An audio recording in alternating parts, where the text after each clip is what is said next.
What has disturbed you the most from the second Trump term? Is it Signalgate? Is it Kilmar Abrego Garcia? Trump musing about sending Americans to foreign gulags? What has it been for you? Well, all of those stories go towards the slide towards authoritarianism.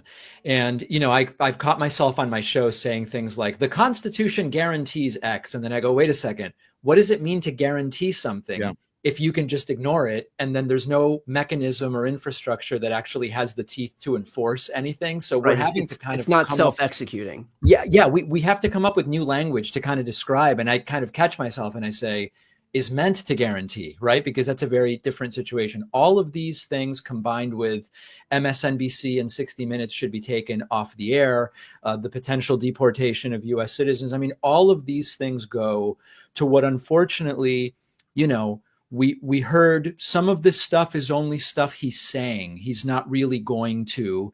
And we're very quickly finding out that he's at least attempting to do most of it.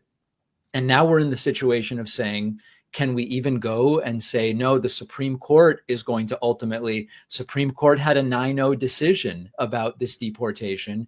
And for now, they're just kind of saying, no, I don't think we're going to do it. Trump and Bukele looking at each other kind of like, neither one of us has any power to bring him back. The two presidents, they can't do anything to bring one person back.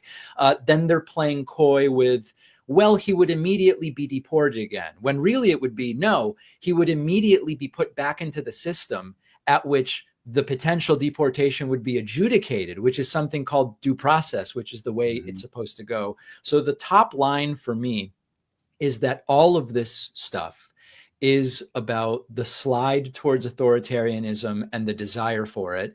And the biggest concern I'm hearing from my audience, I'd love to hear from Brian and Cenk about it, is a total lack of confidence, both in the checks and balances to actually enforce what is meant to be enforced. But also, I'm hearing from people hear a lot from Democrats about how this is very bad, but what's the actual plan here? And is there anything Democrats can or are willing to do? My audience is not super impressed with that second part of the question about the Democratic Party either right now.